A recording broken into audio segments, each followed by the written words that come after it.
pembahasan tadi kan bisa dijelaskan lagi terkait politik nasionalisme. Kalau kita kembali kepada masa perjuangan ya. Masa politik perjuangan. Dulu kita berpolitik dengan dasarnya adalah untuk merdeka dari penjajah. Dengan apapun, semangat nasionalisme yang tinggi. Sebenarnya ini kilas balik saja bahwa sekarang ini kita generasi muda, bahkan yang di bawah kita lagi, kuatkan mental nasionalismenya, nggak sekedar teriak-teriak Pancasilais lah, beginilah, begitulah. Terapkan saja apa yang ada dalam sila itu.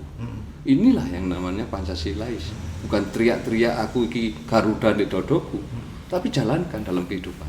Nah, ini nasionalisme generasi sekarang yang perlu kita pertanyakan. Ayo digali lagi supaya mereka ini merasa bahwa negara ini perlu berpikir, bergerak dalam tindakan. Ya, sekarang ini banyak perangnya malah perang medsos. Lawan kita siapa?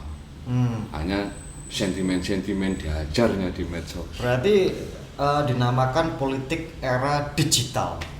Bisa dimakan gitu kan? Secara teknologi ya kita harus ikuti. Kita nggak boleh ketinggalan dalam hal seperti itu. Cuman mental untuk mengimbangi teknologi ini harus disiapkan juga. Masyarakat kita harus banyak diedukasi tentang teknologi ini fungsinya apa. Jangan salah kita menggunakan medsos kan begitu. Hal-hal yang terkait apalagi penyampaian di medsos tentang kritika. Dengan adanya undang-undang ITE. Kurang nyaman siapa yang dikritik, merasa kurang nyaman menggunakan aparatur diambil dengan bahasa-bahasa dijerat dengan undang-undang ITE. Inilah yang dikatakan kita tidak merdeka lagi. Kemerdekaan yang sebenar-benarnya sudah pupus. Arti NKRI harga mati di era dulu dan sekarang bedanya apa?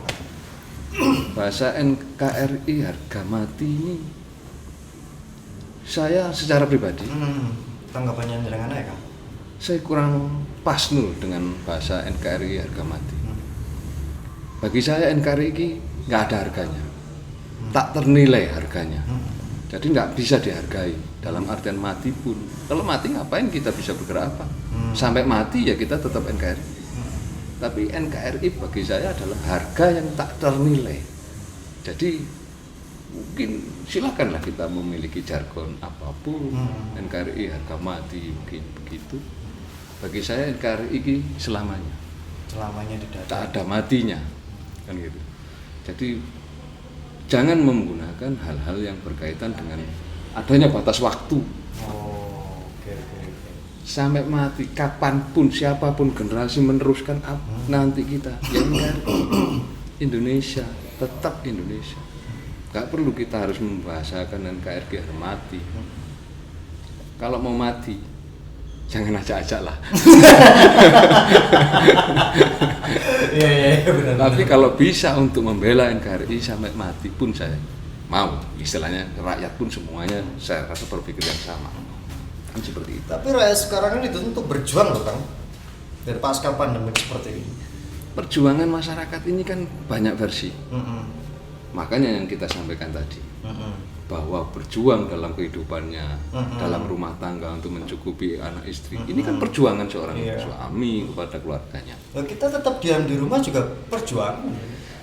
Di rumah berjuang untuk memutus mata rantai COVID. Sepakat, kita menghormati aturan-aturan, menjalankan instruksi-instruksi. Tapi di dalam rumah, tanpa melakukan tindakan kegiatan apapun, perjuangan macam apa nanti sehingga anak istrinya terbengkalai. Engkau banyak orang selamat nggak mati, banyak orang cerai nanti. Iya benar. Tapi memang perjuangannya rakyat yang sudah meninggal kok gak dikai gendera perjuangan ya.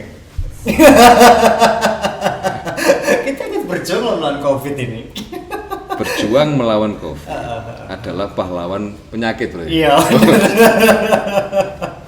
Jangan seperti itu. Gini, setiap kita kembali kepada politik ya, kita ngomong politik, itu juga perjuangan. Benar. Nah, yang saya sampaikan apa sih politik? Saya nggak ngomong tentang politik praktis, Iya. Semua orang akan berpolitik. Dalam perdagangan, dalam kehidupan sehari-hari mereka pasti berpolitik. Tujuannya apa? Menyampaikan apa yang dia inginkan. Maksudkan, kan begitu. Nah, disinilah bahasa politik praktis ini kan pendek, cepat, dalam koridor waktu. Sekarang kita menjadi sesuatu. Anggaplah Mas Sam Irfan sebagai pedagang. Nggak menutup kemungkinan karena bergerak di bidang politik praktis, tahun depan menjadi wali kota, menjadi anggota dewan. Iya, kan? Nah, ini kan politik praktis. Benar, kan? Nah, dalam kesehari-harian inilah yang harus kita lakukan dalam berpolitik ini, yang dalam ikut naluri kita. Makanya saya selalu juga nyampaikan, jangan menolak politik karena setiap manusia punya hal dalam nalurinya berpolitik. Cuman niatkanlah sesuatu itu dalam hal yang baik. Ya, nakal tipis-tipis itu sering terjadi. Manusia nggak sempurna. Tapi makhluk yang paling sempurna. Kan begitu ya. Kang, ini mau tanya kan terkait pemerintah Singono di Kota Malang.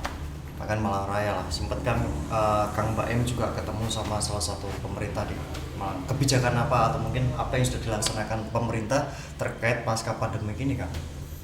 Saat mendengar ngobrol sama pemerintah kemarin. Ya, pada dasarnya pemerintahan ini ingin mengatasi pandemi ya. Pada intinya karena ini adalah PR bersama ya, PR global. Mengentas, memutus rantai penyebaran. Sampai kalau bisa kita lewatlah dengan masa-masa pandemi ini yang cukup berat.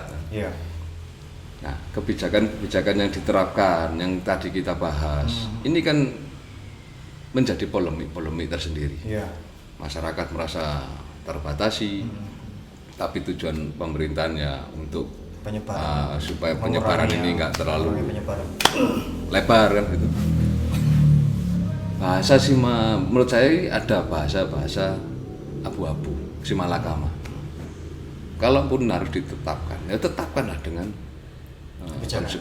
kebijakan, konsekuensinya apa, masyarakat harus diperhatikan seperti apa. Kan seperti itu. Harus diedukasi dulu sebenarnya.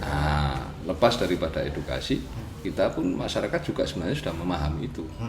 Cuman kembali lagi kebutuhan yang nggak bisa dilewatkan.